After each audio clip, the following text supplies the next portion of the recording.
Celas sem grades. Facções com rádio, internet e armas. Execuções decididas por WhatsApp. E o Estado, assistindo de longe. Antes do CECOT, as prisões de El Salvador não eram lugares de castigo. Eram fortalezas do crime. Lá dentro, os líderes decidiam quem vivia e quem morria aqui fora. Um preso ordenava a morte de um pai de família com uma ligação de dentro da cela. Uma mãe pagava aluguel de vida para que o filho não fosse morto no portão da escola. As gangues MS-13 e Barrio 18 transformaram o sistema prisional em quartel-general. Policiais tinham medo de entrar. Guardas pediam permissão para circular. E políticos, alguns faziam acordos no escuro, em troca de paz temporária. Até que um banho de sangue em 2022 obrigou o país a escolher entre o caos ou a guerra. Foi quando nasceu o CECOT, a prisão mais extrema do hemisfério. 0 contato, 0 visitas, 0 perdão. Neste vídeo, você vai entender como El Salvador passou de um inferno prisional para um modelo de controle absoluto. E por que essa mudança tão rápida ainda assombra especialistas do mundo inteiro. Porque antes da ordem, havia o caos. E o que está acontecendo agora talvez seja ainda mais assustador. Antes do CECOT, as prisões de El Salvador eram cidades dentro das cidades. Só que sem lei. Ou melhor, com uma lei própria. Quem mandava lá dentro eram eles. MS-13. Barrio 18. Facções armadas até os dentes, com poder de decidir a rotina dentro das celas e fora delas. Eles não estavam presos. Eles estavam governando. Dentro das muralhas, os criminosos não perdiam poder. Eles ganhavam mais. Celas com Wi-Fi, aparelhos de som, televisões, geladeiras, tudo permitido, desde que fosse autorizado pelos líderes das gangues.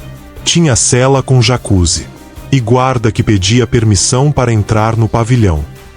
O Estado assistia calado. Sabia o que acontecia, mas não tinha força, nem coragem. Segundo um relatório da ONU de 2017, as prisões salvadorenhas funcionavam como escritórios centrais do crime organizado. De lá saíam ordens de execução, extorsão, cobrança de taxas, controle de bairros inteiros. Do lado de fora, a população vivia com medo. Mas o verdadeiro terror era saber que o comando partia de dentro de uma cela. Presos que decidiam quem vivia, quem morria e quando. Você podia estar em paz com sua vida, e do nada, um telefone tocava numa prisão. E sua sentença era dada. Era comum que mulheres recebessem mensagens exigindo o aluguel de vida para os filhos. Uma espécie de pagamento semanal para evitar a morte de alguém da família. Negar significava enterrar. Guardiões, policiais, até políticos. Muitos sabiam, alguns colaboravam, outros apenas fingiam que não viam. Porque entrar em confronto direto com as facções significava declarar guerra a um exército que já estava armado, posicionado e com olhos em todos os cantos. Você entrava no presídio, e quem precisava de proteção era o guarda, não o preso. Em presídios como Izalco ou Ciudad Barrios, as celas eram zonas liberadas para o crime. Não havia controle. Não havia inspeção. Não havia Estado. A única regra era o medo. E quem vivia sob ele, sabia que em El Salvador, naquela época, ser preso era só uma formalidade. O poder de verdade estava do lado de dentro. Do lado de fora dos muros, o caos era cotidiano. Mas a origem dele estava dentro das prisões. As decisões mais letais do país eram tomadas por homens que usavam sandálias de borracha e dormiam no chão. A cada semana, centenas de ordens eram disparadas de dentro das celas. Assaltos, execuções, sequestros. Cada comando partia de um líder encarcerado, com celular na mão e estrutura ao redor. As prisões salvadorenhas não eram o fim da linha. Eram centrais de comando. Em bairros como Soyapango, Ilopango e La Libertad, os comerciantes pagavam taxas para operar. Cada pequeno negócio, cada barraca de frutas, cada mototáxi, pagava uma mensalidade. Era a única maneira de sobreviver. E se alguém atrasasse o pagamento, o recado vinha rápido. Um corpo na porta, um tiro no ar, ou uma criança desaparecida. Famílias inteiras viviam sequestradas psicologicamente. Jovens eram alistados à força pelas gangues. Mulheres obrigadas a se relacionar com líderes criminosos. Crianças doutrinadas desde cedo a carregar recados e armas. Tudo isso sob ordens de quem estava supostamente preso. Nas comunidades, a população sabia onde estava o verdadeiro poder. E o medo calava até as mães que enterravam os filhos. Um vizinho ouvia os gritos, via o que acontecia, mas não dizia nada, porque no dia seguinte, podia ser ele. Em muitos casos, policiais sabiam quem mandava matar, mas não podiam fazer nada, porque o mandante estava numa cela, protegido por um sistema falido, amparado por brechas legais e por um ciclo de impunidade que durava décadas. E o mais revoltante, tinha visita íntima liberada, entrega de comida, entrada de celulares, festas. Enquanto a população lá fora vivia em toque de recolher não oficial. O controle das ruas vinha das celas. A violência não era espontânea, era estratégica. E o país inteiro parecia ser refém de um sistema que punia inocentes e recompensava criminosos com regalias, proteção e silêncio institucional. Foi esse desequilíbrio brutal que preparou o terreno para o próximo capítulo. A explosão. Em meio ao colapso institucional, uma verdade começou a vazar por entre os muros das prisões. As facções estavam negociando diretamente com o governo. Oficialmente, nada era admitido. Mas os números gritavam. Em certos períodos, os homicídios caíam bruscamente. Sem explicação. Sem operações policiais. Sem novas políticas públicas. Apenas silêncio. A paz chegou, mas junto dela, chegou o medo de perguntar o preço. Documentos vazados por veículos internacionais apontaram o que ninguém queria acreditar. Encontros secretos entre representantes do governo e líderes das facções. A proposta era simples: redução nos assassinatos nas ruas. Em troca, regalias nas prisões. Celulares, visitas, espaços para liderança interna, até decisões sobre transferências. Era o poder compartilhado, com quem deveria estar pagando por seus crimes. Alguns desses encontros foram registrados em vídeo.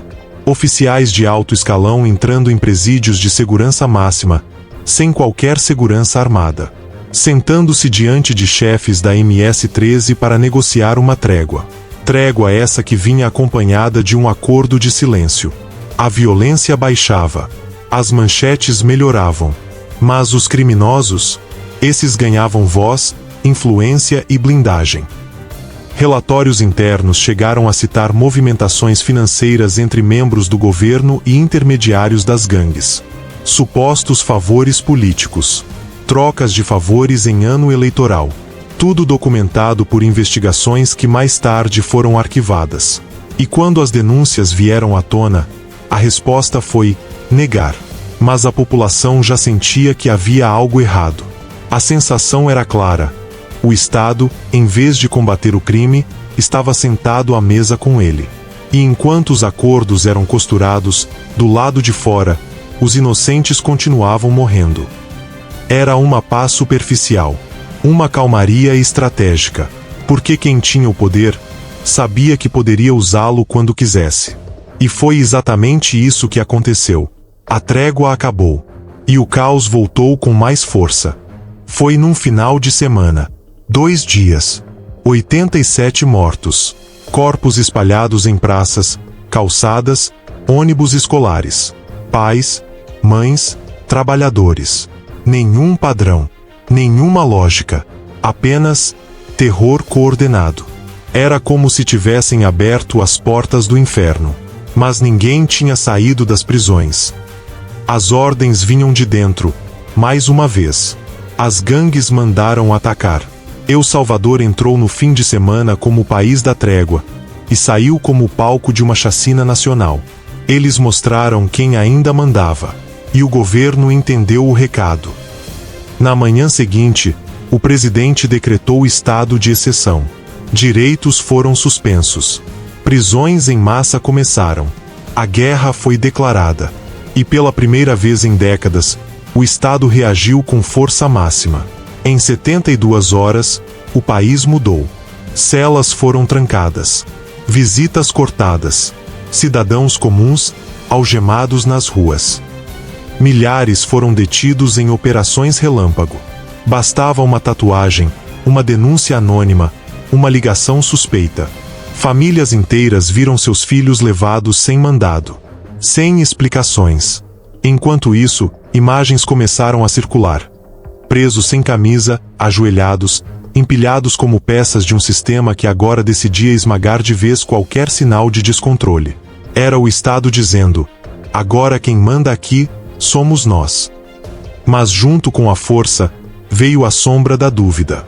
ONGs denunciaram torturas, detenções arbitrárias, mortes sob custódia. O sistema prisional explodiu de novo, não por violência de gangues, mas pelo número de presos. E foi nesse cenário que nasceu o CECOT, uma prisão que não prometia reabilitar, apenas silenciar. E com ela, começava o capítulo mais controverso da história penal da América Latina. Foi anunciado com apenas uma frase: vamos construir o maior presídio da América Latina. Mas o que surgiu foi algo ainda mais profundo, uma mensagem ao mundo. O CECOT não é só uma prisão. É um símbolo de poder, de vingança, de controle absoluto, capacidade para 40 mil detentos, segurança de nível militar, isolamento total, nenhuma visita, nenhuma ligação, nenhum contato com o exterior. Aqui dentro, o silêncio não é uma escolha, é uma sentença. Cada bloco do CECOT é monitorado 24 horas. Câmeras em todos os ângulos. Luzes acesas durante toda a madrugada. Nenhum espaço de sombra. Nenhum momento de privacidade. Presos andam enfileirados, curvados, com as mãos para trás e os olhos no chão. Uniformes brancos, cabeças raspadas. E a mensagem tatuada nas paredes. Do lado de fora, vocês mandavam. Aqui dentro, vocês obedecem. As imagens divulgadas pareciam saídas de um campo de extermínio. Milhares de homens ajoelhados, amontoados, sem acesso a advogados ou audiências. Alguns ainda sem condenação formal. Não é sobre justiça, é sobre força. E a população aplaudiu. O medo deu lugar à euforia. Os bairros voltaram a respirar. O toque de recolher não escrito desapareceu. Pela primeira vez em décadas, famílias caminhavam à noite sem olhar para trás. Mas, ao mesmo tempo, surgiram as denúncias. ONGs internacionais apontaram violações massivas de direitos humanos, casos de tortura, superlotação, detenções sem provas, prisões preventivas sem prazo e sem retorno. O governo respondeu com uma nova frase: direitos humanos? Perguntem às vítimas. E o CECOT seguiu crescendo. Se tornou uma vitrine de eficiência para uns. E um alerta sombrio para outros. Porque no silêncio absoluto dessas celas, mora a dúvida que ninguém quer responder. Até onde vai o preço da paz? O CECOT calou as gangues. A violência despencou. As ruas voltaram a ter vida. Mas a pergunta que fica é outra. O que acontece quando o medo troca de lado? Quando o Estado vence, usando as mesmas armas do terror? O que El Salvador fez foi inédito. Um país quebrado pela violência, reconquistou o controle.